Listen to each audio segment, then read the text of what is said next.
So here we are back to with our podcast, and I'm here with my friend Greg DeMarco. And today, I think we want to, I had a conversation. I was having a conversation with myself and going through some material, and it came up with a question that says, why does a buyer want to buy?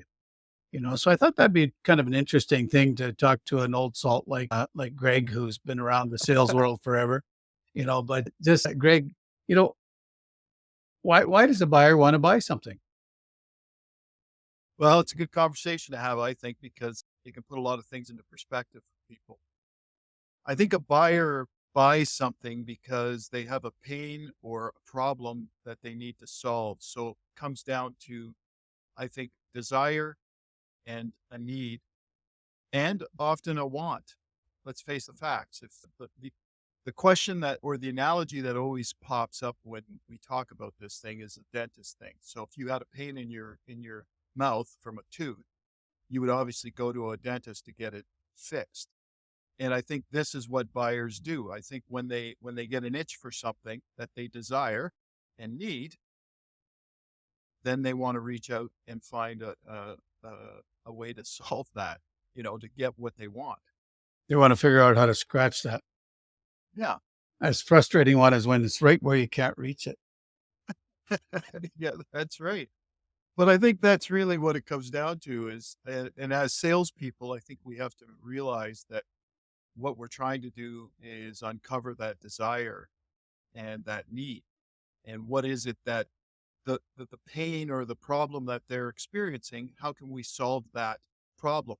And that's why buyers want to buy something, is to fix a problem that they have. But the fix isn't going to be the same for every buyer. No, absolutely not. And but do you think that we sometimes have our process and in our process we think that it will solve the problem for everybody? Like we have a problem like okay, in real estate, let's use I'm a realtor, so let's talk about real estate. So I have a somebody approaches me, they want to sell their property. They want to move. Their problem isn't selling the property. Their problem is they want to move somewhere and then the reasons are, something else. But so I have a process that I go through. Is that process going to appeal to everybody? Or what do I have to, do you get what I'm saying? Yeah, I mean, it's not the process, I don't think necessarily. It's what it is it's understanding exactly what it is they're trying to do. And this here lies a big problem with salespeople or people in general who are trying to get to a goal or whatever it is. The problem is understanding exactly what it is the need is. So what are you aiming at? Is that person wanting to move? Is that person wanting to list their house? Is that person wanting to buy a house? What exactly is it they're trying to do? And once you understand what that objective is for them, that's halfway to being able to help them, because that's when you start to understand what their desires, their wants, and needs are. Yeah, I think that when we think about why a buyer wants to do something or why they have the problem, when it comes to our process, we have to recognize that they may only parts of our process might be important to them.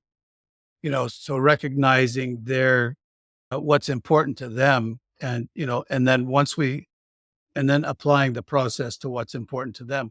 But it's like having a toolbox and there's certain things, some carpenters they use the hammer most of the time, right? So you have a hammer and maybe you've heard the analogy is you have a hammer and the hammers in a nail. But then when you got to screw something together, you don't go get your hammer, Yeah. because the hammer is not going to do a good job with the screw, So we don't always use the same tools in our process to, solve the buyer's problem. So how do we, when we ask the question, why does a buyer buy? Do they buy do they buy when we show them that we have a process, or do they buy, why are they going to buy?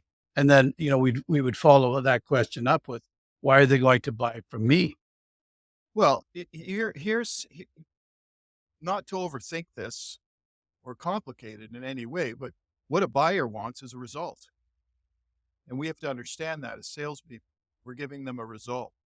So because one buyer buys a certain way doesn't mean another buyer is going to buy the same way. That's all there is to it. Everybody's slightly different, but they can fall under a specific category. It's our job to determine what it is that they want, why is most important, do they want it, and understanding what that objective for them is. But they ultimately, that's what buyers are looking for. They're looking for a result. So we have a result, and we have to understand what that result is to be able to match it to that buyer. Because not all of them are going to be clients of ours. That's just the reality. We can think that, you know, our egos might be big enough to think that, hey, I can sell to everybody. But the reality is simply this: unless we have the right result for what they want, it isn't going to happen. Yeah, we got to recognize that different buyers will buy different ways too, right? Yeah, The buyer, there's the impulse buyer, that'll see something they like and they'll buy it impulsively, or in real estate, if I go out and I meet somebody and they like me, they're more inclined because, we've said it before, people will deal with you if they know, like, and trust you, that's right. right? And then, I mean, you also got to be competent. Well, yeah, that goes a long way, but that starts to answer your question. Why are they going to buy from you? Yeah. And that's the reality of it. They're going to buy from you because they know, like, and trust you. But how do they know, like, and trust you? Well, you're going to build rapport. You know what I mean? There's a process in place that you have to have that shows them that they know you, they'll like you, and they'll trust you. Yeah, I think that's where understanding their disc personality style can really be beneficial in helping and getting to know them better and having them like you and having them trust you. Because when we recognize what their style is, because the D style personality is going to they want the facts, they want the facts, and then they want some options. And Yeah, if you try to give them if you try to just be their buddy, they're not gonna really want to do that. They're gonna want the facts and some options. And then the I style, they want to be your buddy. They want to know that you're going to be friends and it's going to be a good, a friendly process. The S style, they want to just, you know, they want to feel comfortable. They don't want to have the change forced on them. And then the C style, that's the guy that you got to give all the information to, or they're not gonna buy from you. The C well, that's style right. is the client one, and they just like tons of information. I used to always look at it if I was dealing with a school teacher or an engineer type of personality, I would, person, I would automatically think, okay, they're going to want more information, and then you would just give them all the information, where other types of personality styles, you look at them and say, okay, how do I apply my process to what they're doing, or to Yeah. what they want. So, And I think on the flip side of that, this discussion is, how do you think about yourself? Because as a salesperson, yeah, you have to build rapport and you have to make a connection and to build trust. But that's kind of hard to do if you have a very low self-esteem or self what value or worth. So, or even lack of confidence. That's where you really there's a blend between those two, that in order to show yourself as being a confident, know, like, and trust kind of person, you have to really be confident to do that. And if you lack that kind of confidence, you're going to need to work on it. And that's kind of the things that I work with a lot of people, is just finding out where their self-image sits with them. yeah, self-image is really important when you're in sales. Not that we want to be egotistical or think, you're all that, you're all that in a bag of hammer, whatever that saying goes. I Dumb just as a bag of hammers. No, Is I that don't, what? I don't, yeah, I kind of messed that up. But anyway, when we think we're all that, that's not what we're talking about, with confidence, that's ego, and we're not talking about being egocentric. We're talking about being customer centric. But the other idea that I was wanting to get at is that when we understand our strengths, when I understand what I do really, really well, and that's my strength, then when I work in my strength, then that should help me build my confidence as well. Especially after, I think, as you say, that when you're dealing with some of your clients, talking about their confidence levels and self-esteem, you always have them write out, what are some of the wins that you've had, right? And Yeah. that's an important thing, is to look and say, okay, this is what I'm good at, and here's some wins that I've had. So I've got the evidence that yes, I can do what I say I'm going to do. Yeah. And I think that's important. I mean, look, when it comes to sales and you know, the process in place for me is, and we've talked about this in other episodes, but for me, it's let me get to know somebody, because by doing that, I'm finding out what their pain point is, what their problem is, what they desire, what they need, what they fear. Why do they want it? Why is this pain so involved with them? Like, why do they need to solve this pain? And when I do that, then I can determine whether or not I can even help them. Hopefully I can. I can help them with the result or the solution that I have available for the pain that they're experiencing.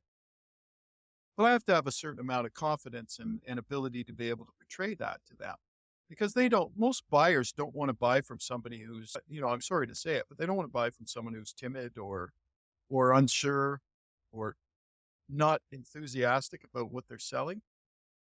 These are really big red flags for buyers.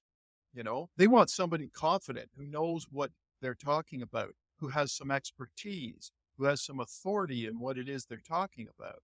Otherwise, why the heck are they there? Does that kind of make sense? Or Yeah, yeah, no, it makes sense. I get that, because you know, it's kind of like, let's go back to our vacuum cleaner sales days. You know, yeah, when you asked a person, well, that's the filter queen, Mr. and Mrs. Jones.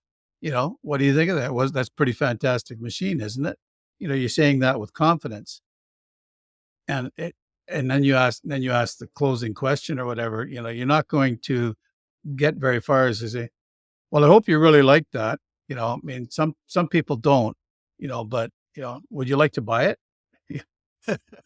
That might not be the best approach, because you're not exuding any confidence in what you're, in the way you're saying it or in what you're saying. yeah. You see, it's like I always say. I say this to my clients. Though everything is just a series of conversations. That's all they are. Sales, relationships, whatever we're doing. We bump into somebody on the street. Life is just a series of conversations. So get to know how to have a conversation, because when you have a conversation with someone, you can get to know them. You understand the problems they're going through, the happiness they have, you know, that their problems and everything else going on in their life. When you do that, you start to understand what they need, what they want, what they desire. That's kind of what it comes down to, I think. Yeah, yeah. So why does a buyer buy and why does a seller sell? You want to recap? Yeah, A buyer buys because they're looking for a result. They're looking for a result to the pain or problem that they're experiencing, something they desire. They want to change. They want to change something. They want to stop something. That's why a buyer buys, because they have a need and a desire to want something that'll solve a problem. The reason why people buy from you or me is purely because we have a result to sell them. But in order for them to buy from you specifically, they have to know, like, and trust you. You have to be able to build rapport with them. You have to be able to show them through examples and your experience that your result is going to solve their problem. And that's basically, in a nutshell, I believe. And you have to have self confidence and you have to have self value and worth in order to portray that to them. That's my kind of recap on it. That's great. Well, thank you, Greg, for your insight and your wisdom. And we'll catch up again in a week or two. And we hope that our listeners have enjoyed this. And if you have any questions or want us to talk about anything in particular, then just drop a line to us or leave a comment. Thanks a lot. Appreciate it. Bye for now.